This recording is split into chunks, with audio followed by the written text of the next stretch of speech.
بسم اللہ الرحمن الرحیم۔ السلام علیکم دوستو، پیش خدمت ہے عمران سیریز کا ناول ریڈ رنگ، تیسرا حصہ۔ تو چلیے دوستو ناول شروع کرتے ہیں، لیکن اس سے پہلے آپ سب دوستوں سے گزارش ہے کہ اردو صفحہ چینل کو لازمی سے سبسکرائب کر لیں اور بیل کو ضرور پریس کریں۔ ایک چھوٹے سے کمرے میں بلاڈی ایک کرسی پر بیٹھی ایک ذہین کتاب کے مطالعے میں مصروف تھی۔ ساتھ ہی تپائی پر ایک شراب کی بوتل اور جام رکھا ہوا تھا۔ جام آدھے سے زیادہ شراب سے بھرا ہوا تھا۔ اسی لمحے دروازہ کھلا اور ایک لمبے قد اور بھاری جسم کا آدمی اندر داخل ہوا۔ اس کے بازو اس کے جسم کی مناسبت سے کہیں زیادہ لمبے تھے اور ان لمبے بازوؤں اور بھاری جسامت کی وجہ سے وہ انسان کم اور گریلا زیادہ لگ رہا تھا۔ اس کے چہرے پر بھی زخموں کے کئی ململ نشان موجود تھے۔ سر پر گھنے بال تھے۔ اس کا دہانہ چوڑا، جبڑے باہر کو ابھرے ہوئے اور تھوڑی بھاری تھی۔ آنکھیں چھوٹی تھیں لیکن ان میں بے پناہ چمک تھی۔ سوڈن جان، بلاڈی نے کتاب بند کر کے ایک طرف رکھتے ہوئے مسکرا کر کہا، آپ نے اچھا کیا میڈم کہ یہاں آ گئی۔ اب وہ میکر خود ہی ان سے نمٹتا رہے گا۔ آنے والے نے، جو ڈان جان تھا، ایک طرف دیوار کے ساتھ لگے ہوئے ریک میں سے شراب کی بوتل اٹھا کر واپس مڑتے ہوئے کہا، بس اچانک ہی میں نے یہاں آنے کا فیصلہ کر لیا۔ دراصل اس سافٹ ہاؤس کی پوزیشن اور پھر راجر کی ہلاکت نے میرے ذہن کو ہلا کر رکھ دیا تھا۔ راجر کا قتل ضروری تھا کہ اس نے بہت بڑی حماقت کی تھی، اور پھر جب میکر بھی فوری طور پر انہیں تلاش کرنے میں کامیاب نہ ہو سکا تو میں نے یہی سوچا کہ یہاں خطرے میں گھرے رہنے کی بجائے وہاں سے یہاں آ جاؤں، اور تم جانتے ہو کہ میں ویسے بھی ان حالات کی عادی نہیں ہوں۔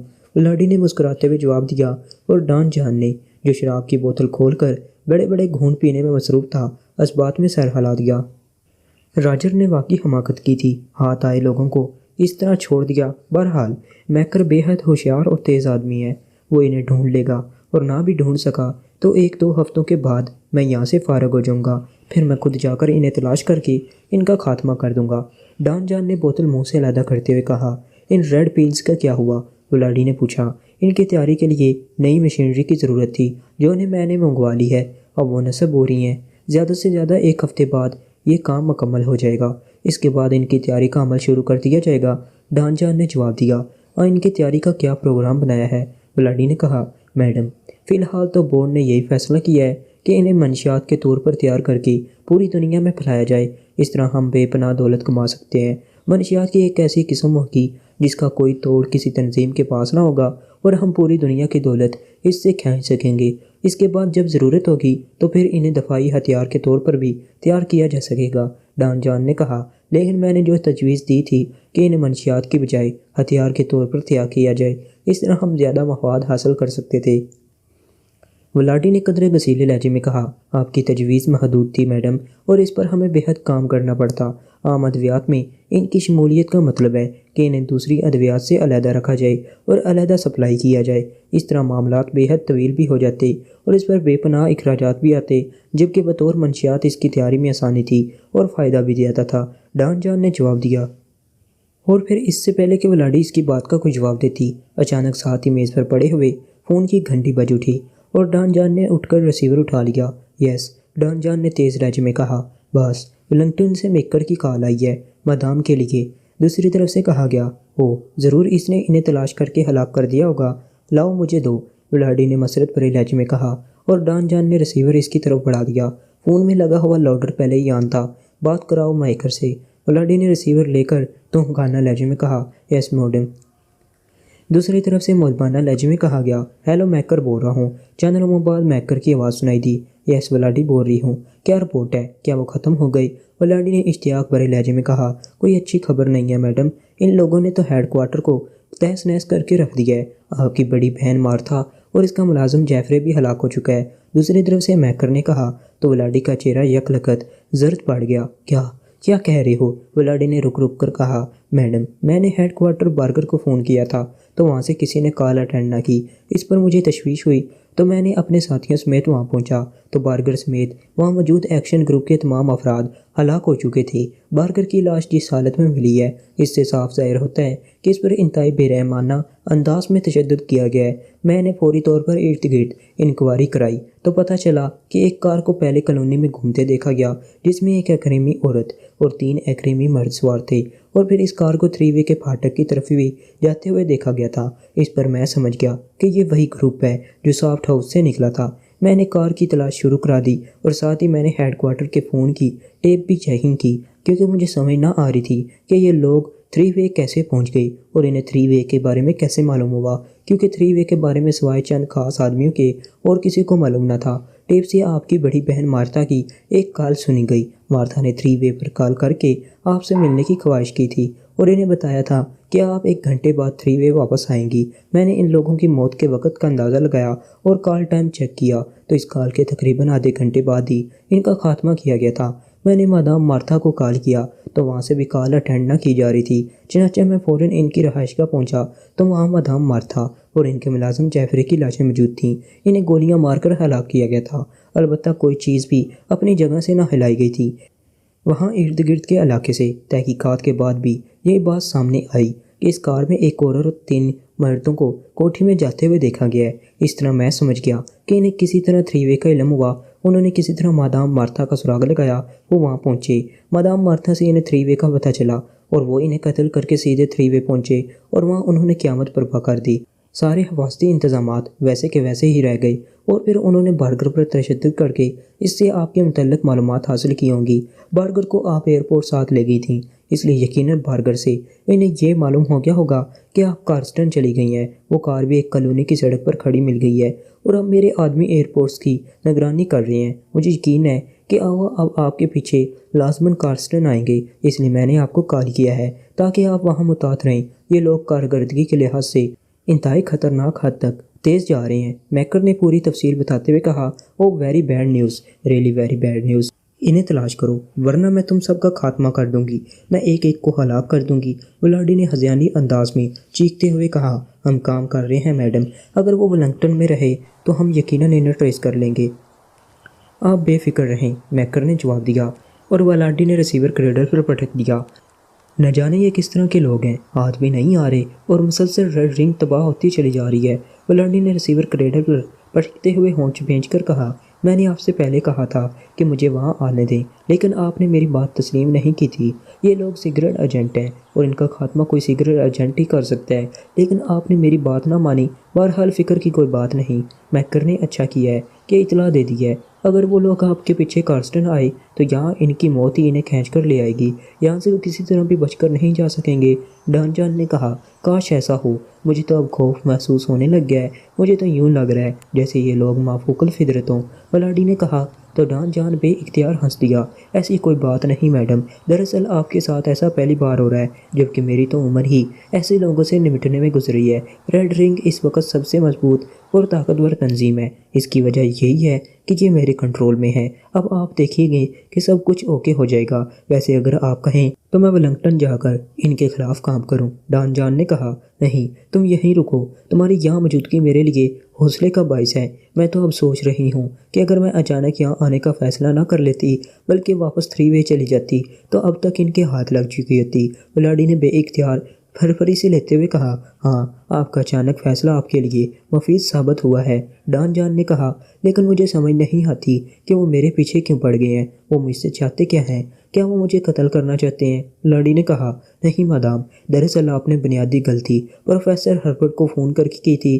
آپ نے پروفیسر ہربرٹ کو فون کر کے اسے ریڈ پلز کے بارے میں بتا دیا اور ساتھ ہی آپ نے اپنی پلاننگ کے متعلق اسے یہ اشارہ بھی دے دیا کہ آپ ریڈ پلز کو کس طرح استعمال کرنا چاہتی ہیں۔ بس یہیں سے بات بگڑ گئی۔ پروفیسر ہربرٹ نے علی عمران کو یہ تفصیل بتا دی۔ وہ بے حد ذہین آدمی ہے، وہ سمجھ گیا ہوگا کہ آپ کا مقصد اسے ایک ہتھیار کے طور پر استعمال کرنا ہے اور یہ ہتھیار ان کے دشمن ملک کے ہاتھ بھی آ سکتا ہے، چنانچہ اس نے یقیناً یہی رپورٹ اپنی حکومت کو دی ہوگی اور حکومت نے اس ریسرچ فائل کو واپس حاصل کرنے اور آپ کو اس سے فائدہ اٹھانے سے روکنے کے لیے پاکشیا سیکرٹ سروس کو بھیج دیا ہوگا، اور وہ اس لیے آپ کو تلاش کر رہے ہیں تاکہ آپ سے وہ ریسرچ فائل واپس کر کے اس خطرے کا سدباب کر سکیں۔ ڈان جان نے بڑے ذہانت بھرے انداز میں تجزیہ کرتے ہوئے کہا، ہاں، تمہاری بات درست ہے، واقعی ایسا ہی ہوا ہوگا۔ اب 2 ہتھیار بھی تیار نہیں ہو رہا اور یہ لوگ بھی میری جان کے دشمن ہو گئے ہیں۔ ولاڈی نے ایک طویل سانس لیتے ہوئے کہا، آپ فکر نہ کریں، منشیات کے بعد ہم فوری طور پر اسے بطور ہتھیار تیار کرنے کا بھی کام شروع کر دیں گے۔ اس طرح دولت بھی کمائیں گے اور اپنی پسندیدہ حکومتوں کا خاتمہ بھی کریں گے۔ بلکہ ایک لحاظ سے دیکھا جائے تو منشیات کی صورت میں بھی ریڈ پلز ہتھیار ہی ہیں۔ موجودہ دور میں کسی قوم کی طاقت صرف اس کی فوج یا اسلحہ نہیں ہوتی، بلکہ اس قوم کے افراد یا اس ملک کے عوام ہی اصل قوت ہوتے ہیں۔ اور ریڈ پلز ایسی طاقتور منشیات ہیں کہ یہ کینسر کی طرح پھیلتی ہی چلی جائیں گی، اور جب عوام ہی نہ رہیں گے یا ملک کے لوگ مفلوج، کمزور اور غیر صحت مند ہوں گے تو پھر وہ قوم یا ملک اسلحے اور فوج کے ساتھ بھی سرنگو ہو جائے گی۔ اس طرح ریڈ پلز منشیات کی صورت میں بھی ایک خوفناک ہتھیار ہی ہے، ڈان جان نے مسکراتے ہوئے کہا، اور ولاڈی کا چہرہ بے اختیار کھل اٹھا۔ اوہ ویری گڈ، تم نے واقعی میری آنکھیں کھول دی ہیں، میرے دل کو مسرت سے بھر دیا ہے۔ اوہ یہ تو بنیادی ہتھیار ہے، دوسری منشیات کا تو علاج ہے مگر ریڈ پلز کا تو علاج ہی نہیں اور نہ ہو سکتا ہے۔ ویری گڈ، دولت بھی ملے گی اور جس ملک کو چاہیں گے تباہ بھی کر دیں گے۔ گڈ شو ڈان جو، گڈ شو، اب میں پوری طرح مطمئن ہوں، ولاڈی نے انتہائی پرجوش لہجے میں کہا، اور ڈان جان بھی مسکرا دیا۔ شکریہ میڈم، بہرحال یہ ریڈ پلز آئندہ صدیوں کے لیے آپ کی طرف سے ہی دنیا کے لیے تحفہ ہوں گی۔ اگر آپ یہ ریسرچ فائل نہ لے آتی اور آپ کو جڑی بوٹیوں میں مہارت حاصل نہ ہوتی تو ریڈ پلز کبھی تیار نہ ہو سکتی، ڈان جان نے کہا، اور ولاڈی اور بھی زیادہ خوش ہو گئی، لیکن دوسرے لمحے کچھ سوچ کر اس کا چہرہ تاریک پڑ گیا۔ یہ فاکشہ سگریٹ سربز یا یہ علی عمران، ان کا کچھ کرو ڈان جان، مجھے ان کی کارکردگی سے خوف آ رہا ہے۔ ریڈ رنگ کی طرف بڑی سے بڑی اور خوفناک تنظیم کو تیری نظروں سے دیکھنے کی ہمت نہیں ہوئی، لیکن یہ 4-5 افراد نے ریڈ رنگ جیسی انتہائی طاقتور تنظیم کو بے دربے ایسے حربے لگائے ہیں کہ میرا دل خوف سے بھر گیا ہے۔ ولاڈی نے کہا، آپ یہاں قطعی محفوظ ہیں، یہاں کارسٹن میں ہماری تنظیم پوری طرح حاوی ہے، یہاں کے تمام کلب، ہوٹل اور باریں ہماری تنظیم کی ملکیت ہیں، یہاں کے تمام مجرم گروپ بھی ریڈ رنگ سے منسلک ہیں، یہاں ریڈ رنگ کی حکمرانی ہے، یہاں کے پولیس اور فوج کے اعلیٰ حکام بھی ریڈ رنگ کے وظیفہ خوار ہیں، اس لیے یہاں ایک اجنبی آدمی بھی ہماری نگاہوں سے نہیں بچ سکتا، اور یہاں آنے کے بھی صرف 2 طریقے ہیں، سمندری راستہ اور ہوائی راستہ، دونوں جگہ ہمارے کنٹرول میں ہیں۔ میں ایسے احکامات جاری کر دیتا ہوں کہ آج سے ہر اجنبی، چاہے وہ مرد ہو یا عورت، کو اغوا کر کے باقاعدہ ان کی چیکنگ کی جائے، چاہے وہ کوئی بھی ہو، اس طرح وہ لوگ یہاں آ کر کسی صورت بھی نہ بچ سکیں گے، ڈان جان نے کہا، اور ولاڈی نے تحسین آمیز انداز میں سر ہلا دیا۔ ٹھیک ہے، اب میں مطمئن ہوں، ولاڈی نے کہا، اور ڈان جان اٹھ کر کھڑا ہو گیا اور تیزی سے مڑ کر واپس چلا گیا۔ ولاڈی نے اس کے واپس جاتے ہی وہی ذہین کتاب دوبارہ اٹھا لی، اب اس کے چہرے پر گہرے اطمینان کے تاثرات نمایاں تھے۔ صدیقی نے آنکھیں بند کر رکھی تھیں، وہ اس وقت ایک کرسی پر بیٹھا ہوا تھا اور اسے آنکھیں بند کرنے کا حکم بھی عمران نے دیکھ رکھا تھا، جو اس کے چہرے پر پال ولسن کا میک اپ کرنے میں مصروف تھا۔ اوکے، اب آنکھیں کھولو تاکہ اب میں تمہاری آنکھوں کو طوطا چشم بنا دوں، عمران نے کہا، تو صدیقی نے بے اختیار ہنستے ہوئے آنکھیں کھول دیں، گویا اب آپ اپنی طرح میری آنکھیں بنانا چاہتے ہیں، صدیقی نے ہنستے ہوئے کہا، اور کمرے میں موجود دوسرے ساتھی بے اختیار کھلکھلا کر ہنس پڑے۔ ارے پال ولسن کے میک اپ نے کہیں تمہارے ذہن پر تو اثر نہیں ڈال دیا، عمران نے بھی ہنستے ہوئے جواب دیا۔ اس کی ہنسی بتا رہی تھی کہ صدیقی کے خوبصورت اور کاٹ دار جملے کا وہ پوری طرح لطف لے رہا ہے۔ ذہن پر اثر ہوتا تو میں آپ کی آنکھوں کو تنویر کی آنکھیں کہہ دیتا، صدیقی نے ترکی بہ ترکی جواب دیا، اور ایک بار پھر کمرہ بے اختیار کہکوں سے گونج اٹھا۔ اچھا، یہ لو بریف کیس، اس میں دونوں دوائیں موجود ہیں اور میں نے تمہیں ان کے متعلق ساری بات سمجھا دی ہے۔ اوکے، اب تم جا سکتے ہو، ہم اس لاڑ کی رہائش گاہ کے آس پاس ہی رہیں گے، کسی قسم کے خطرے کی صورت میں تم ہمیں ریڈ کاشن دے سکتے ہو، عمران نے کہا۔ کھڑکی سے باہر جھانکوں یا نہ جھانکوں یہ بھی بتا دو، صدیقی نے مسکراتے ہوئے کہا۔ کیا مطلب؟ عمران نے حیرت بھرے لہجے میں کہا۔ جب کسی بچے کو پہلی بار اکیلا کسی سفر پر بھیجا جاتا ہے تو بزرگ اسے نصیحت کرتے ہیں کہ دیکھو گاڑی کی کھڑکی سے باہر نہ جھانکنا، اپنا خیال رکھنا، صدیقی نے مسکراتے ہوئے کہا، اور اس بار تو اس قدر زوردار کہکے ابھرے کہ جیسے ان کہکوں سے چھت اڑ جائے گی۔ عمران کے کہکے بھی ان کہکوں میں شامل تھے۔ واہ، اسی لیے تو کہتے ہیں کہ آدمی کو خاموش رہنا چاہیے ورنہ بولتے ہی بچانا جائے گا، تم خاموش ہی بھلے تھے، عمران نے ہنستے ہوئے کہا، اور ایک بار پھر سارے ہنس پڑے۔ صدیقی بھی ہنستا ہوا مڑا اور پھر باہر موجود پال ولسن کی کار میں بیٹھ کر اس نے بریف کیس ساتھ والی سیٹ پر رکھا اور کار سٹارٹ کر کے اس نے تیزی سے اسے آگے بڑھا دیا۔ جوہان اس دوران پھاٹک کے قریب ہی پہلے پہنچ چکا تھا۔ اس نے پھاٹک کھولا اور صدیقی نے کار پھاٹک سے باہر نکالی اور اسے دائیں طرف موڑ کر وہ تیزی سے آگے بڑھتا چلا گیا۔ اسے پوری طرح احساس تھا کہ اس پر بھاری ذمہ داری آن پڑی ہے، اس لیے عمران بار بار اسے نصیحتیں کر رہا ہے۔ اگر پال ولسن کی اسی طرح بھی عمران کے قد و قامت کا ہوتا تو عمران کسی بھی صدیقی پر اس کا میک اپ نہ کرتا اور خود پال ولسن کے روپ میں لارڈ اسپانٹو کے پاس پہنچتا۔ اس لیے صدیقی نے ہی دل میں فیصلہ کر رکھا تھا کہ چاہے کچھ بھی ہو جائے اس نے ہر صورت کامیاب ہی لوٹنا ہے۔ پال ولسن سے لارڈ ہاؤس کے اندرونی نقشے اور دیگر ضروری معلومات کے ساتھ ساتھ اس ڈرگ سیکریٹری جیمز کے بارے میں بھی تفصیلات حاصل کر لی گئی تھیں۔ پال ولسن کی جیپوں میں موجود تمام چیزیں اس وقت اس کی جیپوں میں موجود تھیں۔ اسلحہ عمران نے جان بوجھ کر اسے لے جانے سے منع کر دیا تھا کیونکہ اس کا خیال تھا کہ ہو سکتا ہے لارڈ سے ملنے سے پہلے اس کی چیکنگ کی جائے، اور پال ولسن کا اسلحہ سے کوئی تعلق نہیں ہے۔ تقریباً اس گھنٹے کی مسلسل ڈرائیونگ کے بعد وہ لارڈ اسپانٹو کے شاندار محل نما مکان کے گیٹ کے سامنے پہنچ گیا۔ اس نے کار گیٹ کے باہر رکی اور نیچے اتر کر اس نے پہلے جیب سے پرس نکالا اور اس میں سے پال ولسن کا خصوصی کارڈ نکال کر اس نے پرس کو بند کر کے واپس جیب میں رکھا اور کال بیل کا بٹن دبا دیا۔ چند لمحوں بعد سائیڈ فاٹک کھلا اور ایک باوردی نوجوان باہر آ گیا۔ وہ آپ جناب، جیمز صاحب آپ کے منتظر ہیں، آئیے میں پھاٹک کھولتا ہوں۔ نوجوان نے باہر نکلتے ہی چونک کر کہا اور واپس مڑ گیا۔ صدیقی سر ہلاتے ہوئے مڑا اور اس نے ہاتھ میں پکڑا ہوا کارڈ واپس جیب میں رکھ لیا، اور پھر وہ ابھی کار میں بیٹھا ہی تھا کہ بڑا پھاٹک مکانگی انداز میں کھلتا چلا گیا اور صدیقی نے کار آگے بڑھا دی۔ وسیع و عریض لان میں سے گزرنے کے بعد وہ شاندار اور انتہائی فراخ پورچ میں پہنچ گیا۔ اس نے کار روکی اور ابھی نیچے اترا ہی تھا کہ برآمدے میں اس نے ایک آدمی کو نیچے اترتے ہوئے دیکھا۔ اسے ایک نظر دیکھتے ہی وہ سمجھ گیا کہ آنے والا ڈرگ سیکریٹری جیمز ہے، کیونکہ اس کا تفصیلی حلیہ اسے معلوم تھا۔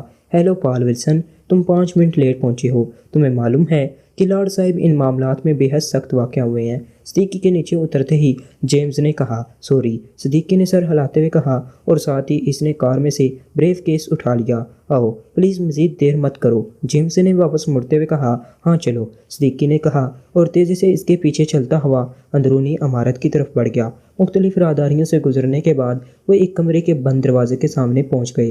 جیمز نے دروازے پر دستخط دی۔ یس۔ دروازے کے ساتھ دیوار میں موجود انٹرکام سے ایک باہری سی آواز سنائی دی اور یہ آواز سنتے ہی صدیقی پہچان گیا کہ آواز لارڈ اسپانٹو کی ہے۔ پال ولسن حاضر ہے لارڈ، جیمز نے انتہائی مدبانہ لہجے میں کہا۔ اوکے، اسے اندر بھیج دو، لارڈ نے جواب دیا اور اس کے ساتھ ہی دروازہ خود بخود کھلتا چلا گیا۔ طویل راہداری میں سے گزر کر تم لارڈ کے پاس پہنچ جاؤ گے، جیمز نے ایک طرف ہٹتے ہوئے کہا اور صدیقی سر ہلاتا ہوا دروازہ کراس کر کے اندر داخل ہوا۔ واقعی ایک طویل راہداری دور تک چلی جا رہی تھی جس کے اختتام پر ایک اور دروازہ تھا۔ صدیقی ہاتھ میں بریف کیس پکڑے تیزی سے آگے بڑھنے لگا۔ اس کے اندر داخل ہوتے ہی اس کے عقب میں دروازہ بند ہو گیا اور اس کے ساتھ ہی راہداری کی چھت میں مختلف رنگوں کے کئی بلب تیزی سے جلنے بجھنے لگے، لیکن صدیقی اطمینان اور سکون سے چلتا ہوا آگے بڑھتا چلا گیا۔ راہداری کے اختتام پر موجود دروازہ اس کے قریب پہنچتے ہی خود کھلا اور صدیقی آگے بڑھ گیا۔ اب وہ ایک وسیع و عریض کمرے میں تھا جسے انتہائی قیمتی اور شاندار فرنیچر سے سجایا گیا تھا۔ بیٹھ جاؤ پال ولسن، کمرے میں لارڈ کی آواز گونجی اور صدیقی خاموشی سے ایک کرسی پر بیٹھ گیا۔ اس نے ہاتھ میں پکڑا ہوا بیگ کرسی کے ساتھ ہی رکھ دیا۔ تقریباً 5 منٹ بعد ایک سائیڈ کی دیوار درمیان سے کھسک کر سائیڈ میں ہوئی اور وہاں خلا نمودار ہو گیا۔ آ جاؤ۔ اس خلا کی دوسری طرف سے لارڈ کی آواز سنائی دی اور صدیقی ایک جھٹکے سے اٹھا۔ اس نے جھک کر سائیڈ پر رکھا ہوا بریف کیس اٹھایا اور تیزی سے قدم بڑھاتا اس خلا کی طرف بڑھ گیا۔ اس خلا کو پار کر کے وہ ایک دوسرے کمرے میں پہنچ گیا جو پہلے سے نسبتاً چھوٹا تھا لیکن پہلے سے کہیں زیادہ قیمتی اور خوبصورت فرنیچر سے مزین تھا۔ ایک کرسی پر ایک ادھیڑ عمر آدمی جس کا چہرہ چوڑا تھا بیٹھا ہوا تھا۔ اس کے جسم پر 3 پیس سوٹ تھا۔ اس کی آنکھیں صدیقی پر جمی ہوئی تھی۔ صدیقی سمجھ گیا کہ یہی لارڈ اسپانٹو ہے۔ اس نے ایکریمین انداز میں سلام کیا۔ بیٹھو پال ولسن، تم نے یہ بات کر کے ہمیں پریشان کر دیا ہے، لارڈ اسپانٹو نے انتہائی سنجیدہ لہجے میں کہا۔ میں خود پریشان ہو گیا ہوں لارڈ، اسی لیے تو میں نے براہ راست آپ سے بات کی تھی کہ اگر یہ بات پھیل گئی تو ریڈ رنگ کا سارا مال یک لکت کنڈم ہو جائے گا۔ صدیقی نے جواب دیا۔ اپنی بات ثابت کرو، ہمیں تو اب تک یقین نہیں آ رہا، لارڈ نے کہا اور صدیقی نے نیچے رکھا ہوا بیگ کھولا اور اس میں سے 2 بوتلیں نکال کر اس نے لارڈ کے سامنے میز پر رکھ دیں۔ بوتلیں باقاعدہ ڈبے میں بند تھیں اور دونوں ڈبے ہر لحاظ سے ایک جیسے تھے۔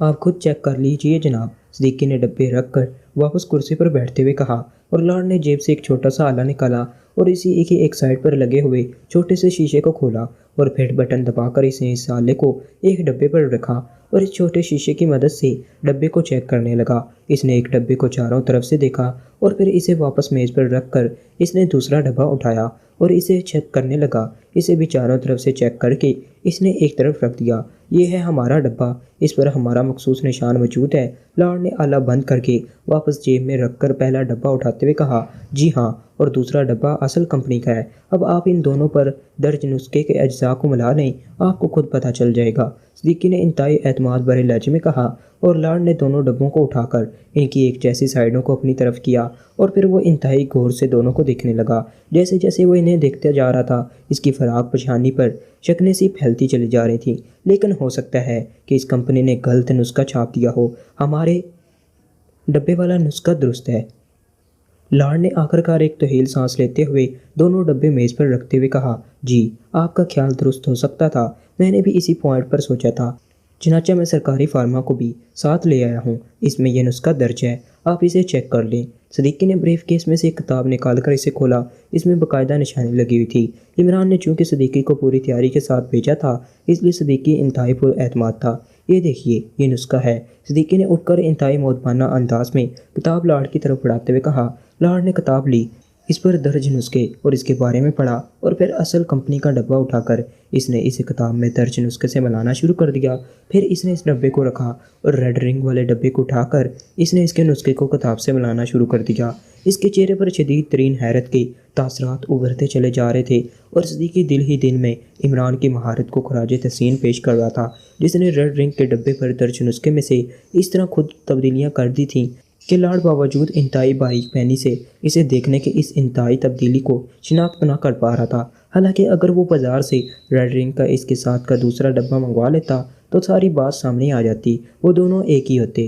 عمران کو اصل خطرہ بھی یہی تھا کہ لاڈ نے کہیں یہ طویل وقت اس لیے نہ لیا ہو کہ وہ ڈرگ سیکورٹی کی مدد سے بازار سے دونوں ڈبے منگوا کر پہلے ہی چیک کر چکا ہو۔ اسے صرف لاڈ کی نفسیات کی وجہ سے قدر اطمینان تھا کہ لاڈ ٹائپ کے لوگ اس حد تک جانا پسند نہیں کرتے ہوں۔ واقعی فرق ہے، اور یہ فرق ہماری تنظیم کے ڈبے میں ہے۔ اب مجھے یقین آ گیا ہے، لاڈ نے آخرکار ایک طویل سانس لیتے ہوئے کہا۔ میں آپ سے تو غلط بیانی کا تصور بھی نہیں کر سکتا لاڈ، صدیقی نے مسکراتے ہوئے کہا۔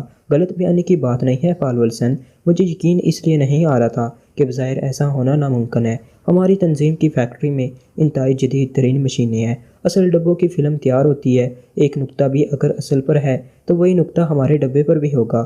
کسی تبدیلی کا تو کوئی سوال ہی پیدا نہیں ہو سکتا، لیکن یہ تبدیلی موجود ہے۔